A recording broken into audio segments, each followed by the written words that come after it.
Katie and the beautiful Sloane going to go to an organic farm where they will work for a month and then make a life for themselves in New York. Jason is Katie's uncle. He promises to drive the friends to the place.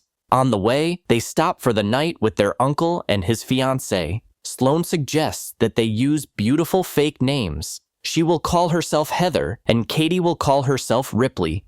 The next day, the uncle takes the girls to the bus station. From there, they will take a bus to the farm. Jason works as a police officer, and out of concern for his niece, he asks the girls to send him a message every day with different code words.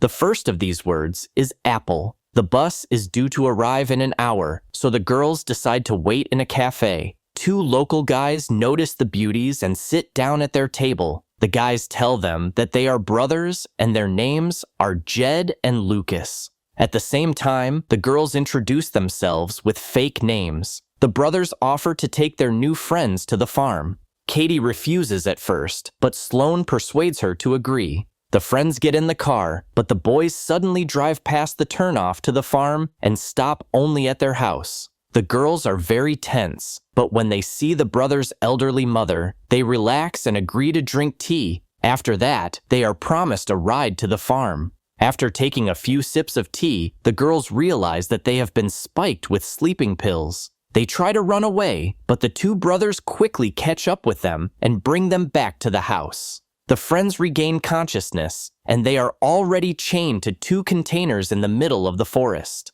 Suddenly, Jed appears and announces that the girls will live here from now on. He gives them clothes and shows them that the containers have a bed and a toilet. Soon, the main villain, whose name is Boris, approaches. The first thing he does is check Katie's phone. The leader quickly finds out that the friends have lied about their names, and he also realizes that they are using code words in their messages. Katie and Sloane lie that apple is the only code word. Boris then sends a message to Jason so that his uncle doesn't worry, adding the word apple at the end.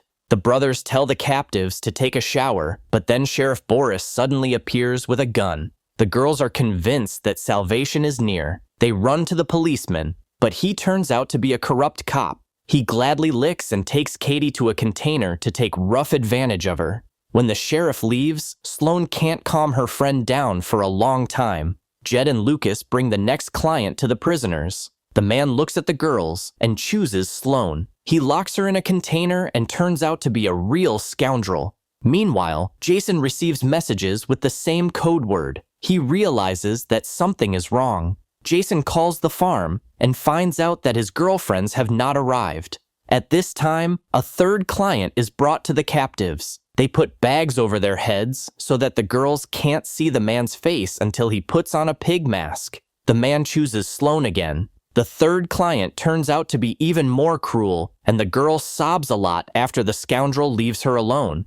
Meanwhile, Jason arrives in the town where his girlfriends disappeared. He goes straight to the sheriff's office. It turns out that Jason is an FBI agent. He tells Indris that his niece and her friend have been kidnapped. The sheriff assures him that everything is calm in their town. Then, Jason explains that the girls used the same code word twice in a row, which means they are definitely in trouble.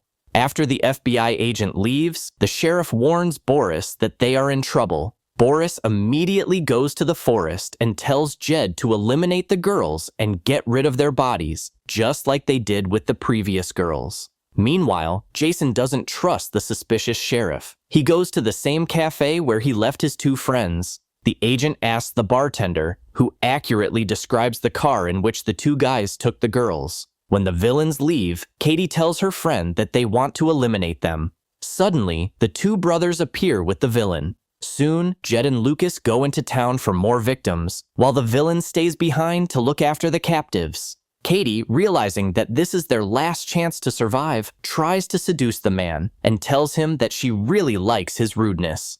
When the villain relaxes, the girl sinks her teeth into the villain's neck and literally tears him to pieces. The villain quickly dies of blood loss, and the captive finds a handcuff key in his pants pocket. Soon, the sheriff appears to put an end to the dangerous witnesses. The girls seize the moment and steal the corrupt cop's car. They drive to a hardware store and buy everything they need for their upcoming bloody revenge. The friends find out where Boris lives from the shopkeeper, and then they head to him.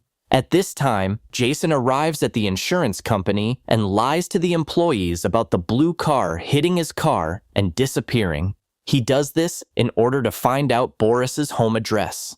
When Boris returns home, Katie and Sloane throw tennis balls with sharp nails at him. The girls tie the scoundrel up and are going to take revenge for his humiliation. Boris is crying and begging for his life. He tells his girlfriends where he hides a large sum of money and a gun. The girls demand to reveal the identity of the scoundrel in the pig mask, and then take a homemade hell device, shove it into Boris with all their might. When Jason breaks into the house, he sees Boris dying.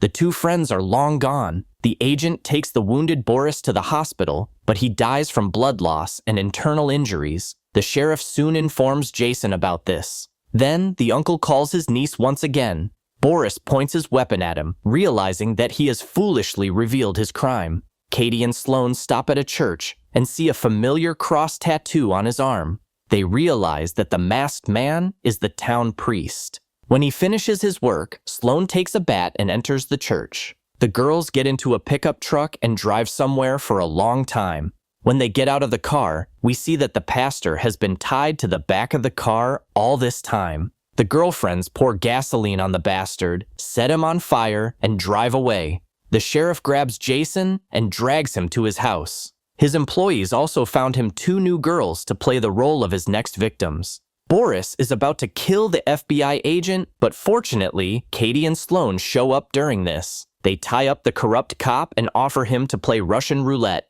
The girls take turns spinning the revolver drum until finally Katie eliminates the sheriff with a shot to the head. The friends free the new prisoners and ask them to untie Jason. They are very grateful to the girls and do not reveal the girls' identities. Katie and Sloane quietly enter the house of the 2 brothers and drug their mother with sleeping pills. When the woman wakes up in the basement, the girls kill Jed in cold blood right before her eyes. Then they take the mother to the tied-up Lucas. The friends untie the boy, hand him a bat, and tell him to kill his mother, otherwise they threaten to shoot the scoundrel.